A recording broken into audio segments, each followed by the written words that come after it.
Had to go pee, Jamie. Can you guys hear me? I don't know. A little louder. Closer. I don't know. This thing's... All right. Kiss it. How about now? All right. So, hi. My name is Trevor Anderson. Jeff, like all of you, extremely dear friend to me. He surrounded himself with so many smart people. Oftentimes, I wasn't sure why I was in his sphere. But he made, Chris Bame told me this the other day, like he made everyone just feel like you were his best friend. And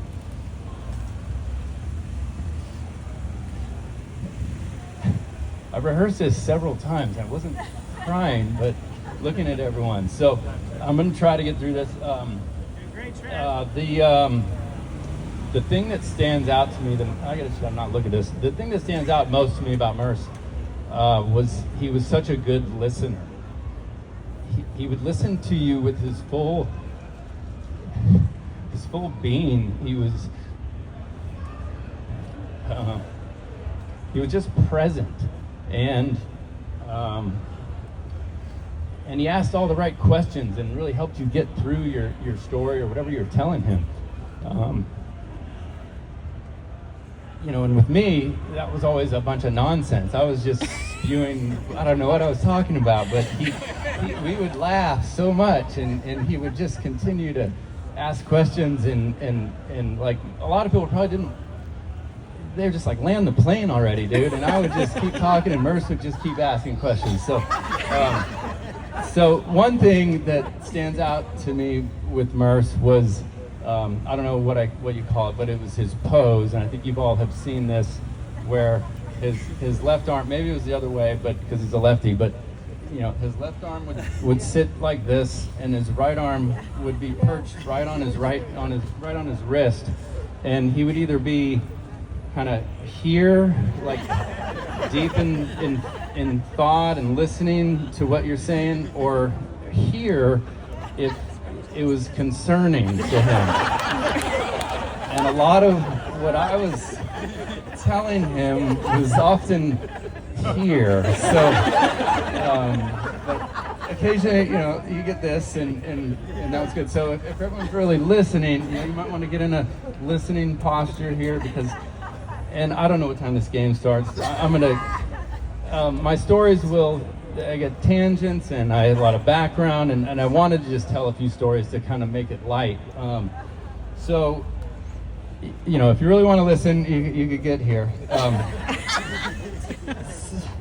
So, where I met Merce was at the Lair, and we spent several summers up there. It was a fantastic place. The main thing we both excelled at was softball, and my kids don't know this because now I'm all broken down and I don't play anymore, but I was once a pretty good player, and Merce and I would talk. The Lair softball field, left field, for those of you who haven't been there, is a meadow that goes on forever. Like, so if you want to hit a ball to the left, like, they can scoot way back and they can catch your ball. Center field are these big trees, which it's a pretty good poke, but you got to tailor your swing to hit the center field. Left field, the trees were pretty short porch, like 150 feet, right field. Anybody could hit a ball in the right field trees. So with Merce, I tailored my swing. A lot of us tailored to hit home runs to center field. Merce was a dead pull hitter. Would hit absolute lasers into this short porch in right field, but would hit over the trees, through the trees, just hit shots. And I would always give him shit that, dude, you're just hitting pop fly doubles in the right field. And, you give me this, like, really? Like, that one ball I hit wasn't like a, just a shot? And I'm like, oh, yeah, it's a double. And so we would banter about that a lot. That was a lot of fun. Sorry, let me catch up where I'm at. But just an amazing athlete. In softball, basketball, draining, lefty bank threes, like nobody does that. Ping pong, I heard stories about him beating Todd Jacobson with he had a book in his hand, and so an amazing athlete in everything. fast forward a few years to Berkeley, where he's living with, I think, Chris Bain and Carnett, and I was cooking at Cal fraternities for a couple years, and I would go and visit them often.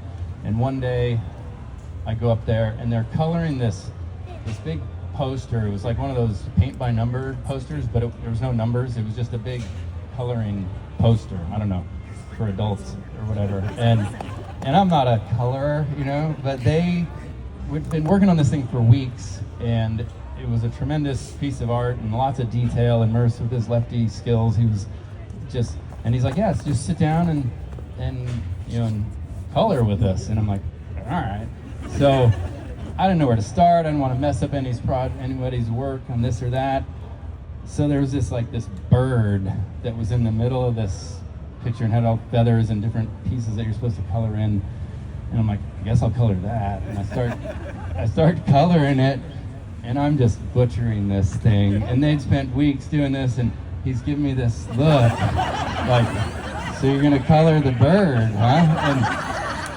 And I was like, well, yeah. And so I'm like trying to fix it and get it better. And by like half hour in, it was just a mess.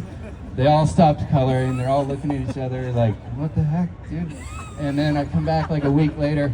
Nobody had touched the thing anymore. It was just sitting there like rotting, and I felt bad. But Merce, to this day, would have we talk about it every year. He's like, dude, what's with that bird? So, anyway, I wasn't a strong colorer. And I'd say lastly, but I could go on forever. But so I moved to Venice and lived with Merce and Davis Nakamu. And this was where Merce's his critiques really came into play. He was always so cool. He had all this cool stuff in his room. He had like books, which I didn't have any books, and he had all these smart KA friends. And he had like a big tapestry on the wall, and he had like framed pictures, which I was 25, I didn't have anything framed. And Davis Nakamu, hilarious. He would come down in the morning, all happy. We're all getting ready to go to work. Merce has his coffee, and Nakamu would come down the stairs, and his dad gave him like these hand-me-down work clothes. And Davis was just Davis, and Merce would just look at him like, "You're gonna wear that to work today?" Like, and Davis, yeah, what's up? And it's like, no, and he'd literally send him back up the stairs to change. Which I always thought was so funny, and I probably helped out too. But and then I remember hanging again, Merce had all these framed pictures on his walls, and I had put up a Bash Brothers poster of Jose Canseco and Mark McGuire with tacks on my wall, and so you're gonna hang that up there? You're like, well, they're pretty good players, It's like, so we just didn't quite get it yet. He was just so much cooler than we were. So I guess what I was also going to say was, like, Merce was so engaged in my stories. I don't know if everyone else likes my stories, but Merce would just like them and lead me on further. And what happened was, when I left Venice, I'd come down and visit, and we'd go to dinner, and we'd go get sushi, and he could put away some sushi.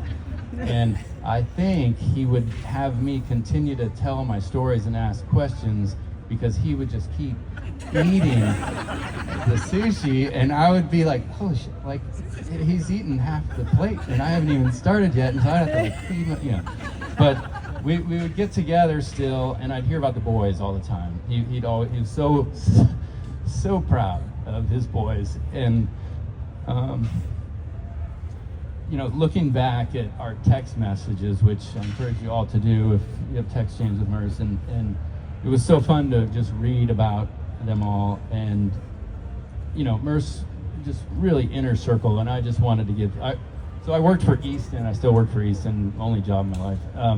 And his kids played baseball, and I loved giving Merce gloves and bats for the boys. And every year you got to get a new one, because that's just how it works these days. But I was looking back at my text chain, and in 2017, we had an exchange, or actually, well, they go back to 2017, but there was a text from him, I'll read it to you, that said, "Okay, Trev, here's the situation. My lovely son Josh lost his Easton's 12-inch pitching glove up here in Sun Valley and is despondent. We need to replace it ASAP. I got the discount code from you, which was awesome. Unfortunately, it's not available on the Easton website. It's out of stock. We can go outside Easton and pick one up, of course. If you know how to access one another way, we'd be psyched. But if not, no worries. We just need to get this bad boy broken in since practice resumes Tuesday. I swear to God, I'm gonna throttle this kid."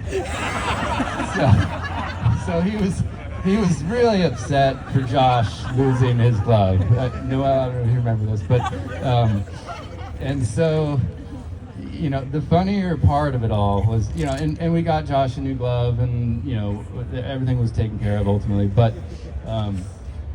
So last month I'm down in Newport, and I got to actually talk to the boys, because in all my trips down there we'd usually meet kind of halfway, and I didn't get to see the boys as much or meet them as much, but I felt like I really knew them.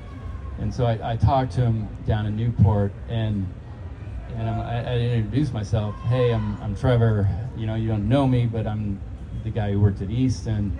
And they're like, "Oh, you know, wow, you give us so many things." And so I talked to them, and I told them this story about, you know, which one of you guys lost the glove, because I wasn't sure which one it was, and Dylan's like, "Oh, Josh," and Josh's like, "Oh yeah," he's like, "Dad was so mad," and I said, "Yeah, well, you know, did your dad tell you also that I'd made him a custom glove, you know, many years ago, and that he lost that glove?" And they're like, "No, Dad didn't tell us that." You know, I was like, so he's trying to teach him this lesson, and Jeff had lost this glove and tried to replace Jeff's glove at some point, and I just thought that was really funny. And I would have given Jeff, if I'd known he didn't tell him that, you know, okay, really, Jeff? You didn't tell him about that part. So anyway, I it's just, you know, and other people got to get up here. I'm rambling like I said I would, but he just really. He was just really special, and he really just really made me feel like what I was saying was important. And so anyway, what I really wanted to tell the stories that if Mercer was here, he would be laughing at, and he would be enjoying, and he'd probably be asking questions, and I'd end up over here talking. But anyway, I love Mercer. I miss him, and his spirit, you know, lives on, I think, in all of us. So, go Bears. Go Bears.